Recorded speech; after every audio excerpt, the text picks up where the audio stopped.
In this video, we're going to learn about the basics of polynomials.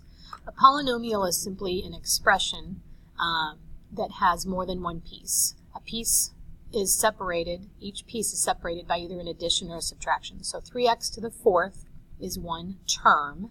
We get to a plus sign, then we move to the 2x squared, that's another term. And when I get to the plus, that makes a third term. So this polynomial has three pieces. To be a polynomial, it simply has to have one or more.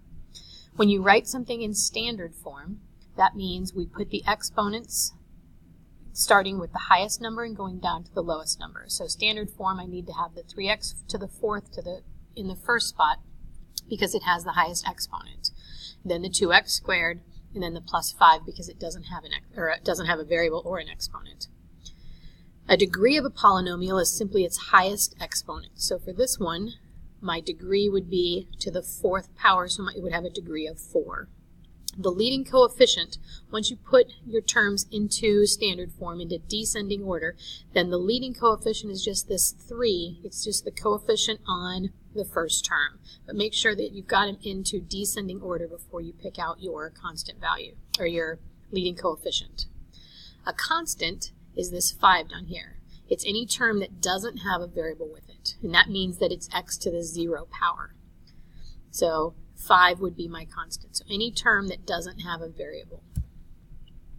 All right, so the first thing we're going to do is we're going to look at how do we classify polynomials based on the number of terms.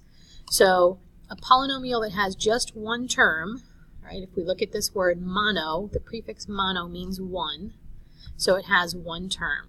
So when I look over here at these functions, the one that has only one term is a 3x to the fourth. A binomial, this prefix here, bi meaning two, like a bicycle. So binomial has two terms to it. And as I look down here, this one has 1, 2 terms, one addition, so separated by two pieces. Trinomial, tri meaning 3, so a trinomial has 3 pieces, and as I look at this one has 1, 2, 3, 4, so that's not a trinomial.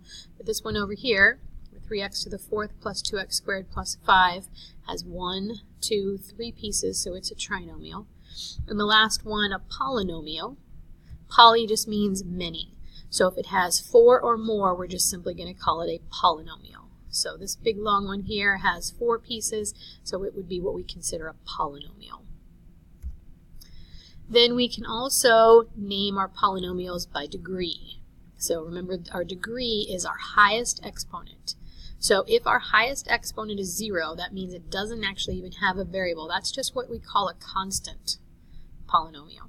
So the one that doesn't have any variables at all would be the f of x equals 5, 5 being our constant. If we have our highest degree of 1, that gives us a linear equation. If we think back to when we graphed, if we had y equals x, right, that x to the first power made it make a straight line, so that's linear. So that would be the 3x plus 2, its degree is 1. Degree of 2 is what we call a quadratic, and if you remember from Algebra 1 when we graphed, that made a parabola, so one of those U shapes. So the one that has the highest degree of 2 would be the 2x squared. Cubic, if you cube a number, you raise it to the third power. So cubics have a degree of 3. So this one here would be my cubic.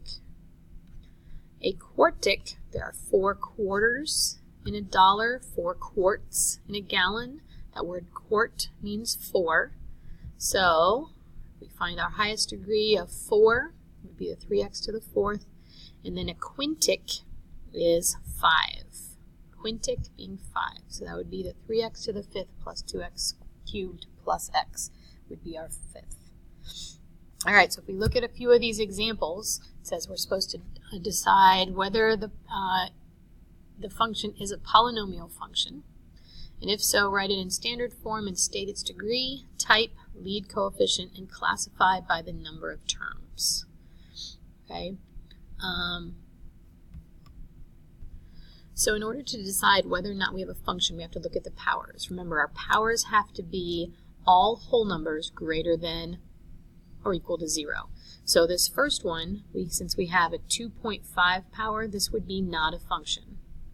All right, so this one right here would be a no to whether it's not a function or not. Because of that 2.5. Over here we have x squared, x to the first, x to the fourth, so this would be yes, it is a function. And if it's a function, then we have to write it in standard form. So our standard form, we would start with the 9x to the fourth, and then we would have x squared plus 3.7. So if we're going to list them in standard form, we're going to put the 9x to the fourth first, plus the x squared, and then plus the 3.7x. Its degree would be its highest power, so it has a degree of 4. Its leading coefficient would be the 9 on the front. And classifying it based on its number of terms, we have 3 terms, so it would be a trinomial. And it would be a cubic as well. Right, for this one, since we have this negative x squared, this would be a no, not a function, or not a polynomial. And then the last one would be a yes. And they're actually in order. So I would have my degree, let's see, my degree is 3, because my highest exponent is 3. My leading coefficient is the 2. My type, since it was a degree of 3, this would be a cubic again. Oh, and then we have a mistake up here. This one wasn't a cubic. Sorry about that. This would be a quartic, because it has a degree of 4. So this one up here, sorry, was a quartic because of that degree of 4. And then this one is our cubic because it has a degree of 3. And it has 2 terms, which makes it a binomial.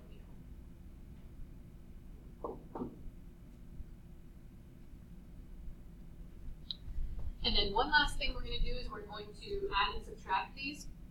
To add and subtract polynomials, you just have to match up the things that have the same powers. So if you want to do the horizontal, you're just going to look side to side. This one here, the negative 2x cubed, doesn't have anything like it, so we don't add anything to it. This one, though, we have a positive 5x squared plus a negative x squared. So if we add those together, that would give me 4x squared. I don't have any x's in the first one, but I do in the second one. So I would use just the minus x would come next. And then the last one would be to add my constants together. So a plus 8 and a plus 6 would be plus 14. So just make sure they stay in descending order. If you prefer, you can do these as in what's called a vertical format, where we line them up, so one above the other. So we have 3y cubed minus 2y squared. I'm going to leave a space here because I don't have a y. And then we're going to subtract the other one. So we're going to subtract y squared minus y plus 6. And we have to remember we are subtracting all of these. So if we subtract that, basically we're changing the signs on all of those second ones. So on these ones we would just use up and down. So 3y cubed, we don't have anything to subtract.